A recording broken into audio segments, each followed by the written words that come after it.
नमस्कार, hello and welcome to इन्फॉर्मेटिकोस।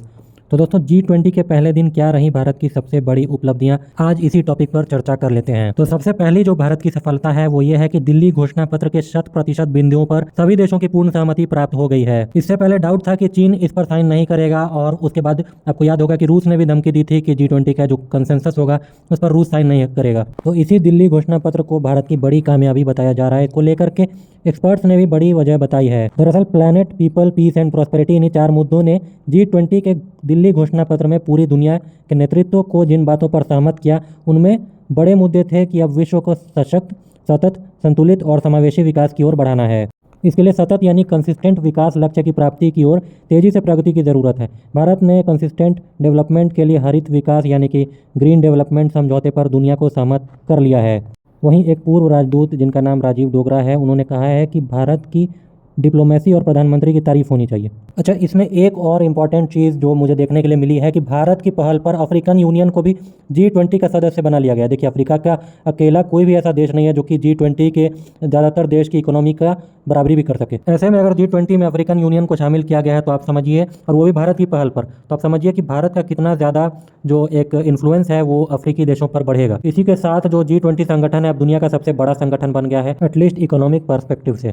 अब देखिए, ये जो आयोजन हो रहा है इसमें मैंने क्या ऑब्जर्व किया, तो मैंने ये ऑब्जर्व किया है कि ऐसा जो भारत G20 का आयोजन करवा रहा है, मुझे नहीं लगता है कि जब से ये G20 का सम्मेलन शुरू हुआ है, 2008 से शायद ये शुरू हुआ था, तब से आज तक किसी देश ने इतना ऐतिहासिक आयोजन किया है। तो इतना शानदार आयोजन होने से एक भारत की पूरी दुनिया में छवि यही जाएगी कि जैसा वो लोग सोचते हैं भारत वैसा बिल्कुल भी नहीं है। और मुझे ऐसा लगता है कि इससे इन्वेस्टमेंट बढ़ेगा, क्योंकि देखिए पूरे दुनिया की जो आर्थिक महाशक्ति है वो अभी दिल्ली आई हुई है, और ऐसे में अगर इन लोगों के सामने अच्छी छवि जाती है तो भारत इन्वेस्टमेंट के लिए आज के डेट में पूरी दुनिया में सबसे बेस्ट जगह उभर करके सामने आएगा। अच्छा, ये जो जर्मन चांसलर जो आपको स्क्रीन पर दिख रहे हैं वो आंख पर पट्टी क्यों लगाए हुए हैं, इसको लेकर के काफ़ी ज़्यादा बस चल रहा है। तो बिल्कुल इनकी आंख अभी ठीक है, लेकिन इनको आंखों में चोट लग गई है, इसीलिए अभी इन्हें कुछ दिनों तक ये पट्टी लगा करके रखनी होगी।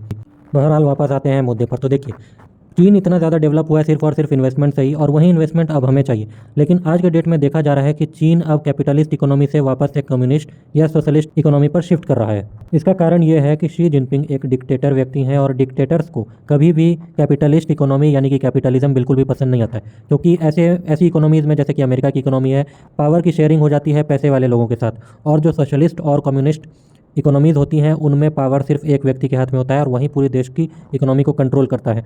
तो धीरे धीरे आप देखेंगे कि चीन में जो बड़े बड़े बिजनेस हैं वो भाग रहे हैं वहाँ से, क्योंकि एक तो वहाँ के जो लोकल बिजनेसमैन हैं और पैसे वाले हैं वो लोग भी छोड़ करके भाग रहे हैं, क्योंकि चीन में अब वो आज़ादी उन्हें नहीं मिल पा रही है जो पहले हुआ करती थी। पहले फिर भी आज़ादी नहीं थी, लेकिन अभी से काफ़ी बेटर स्थिति थी। अब तो ये हाल हो गया है कि आप समझिए वहाँ के जो सबसे अमीर व्यक्ति थे जैक मा, उनको भी उठा लिया जाता है।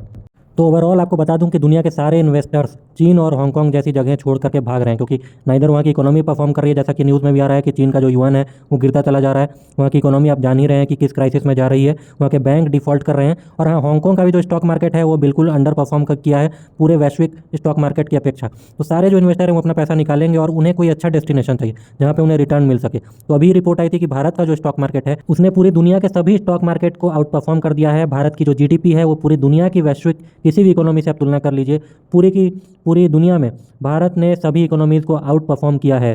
अब जब ऐसी न्यूज़ आती रहती है और जब G20 जैसा बड़ा इवेंट ऑर्गेनाइज किया जाता है तो होता क्या है कि विदेशी लोग भारत आते हैं, तो कई सारे विदेशियों को भारत के बारे में अजीब सी छवि दिमाग में बनी हुई है जो कि वेस्टर्न मीडिया ने बना करके रखी हुई है। वो लोग सोचते हैं ये लोग पिछड़े लोग हैं, इन लोगों की इकोनॉमी क्या डेवलप करेगी।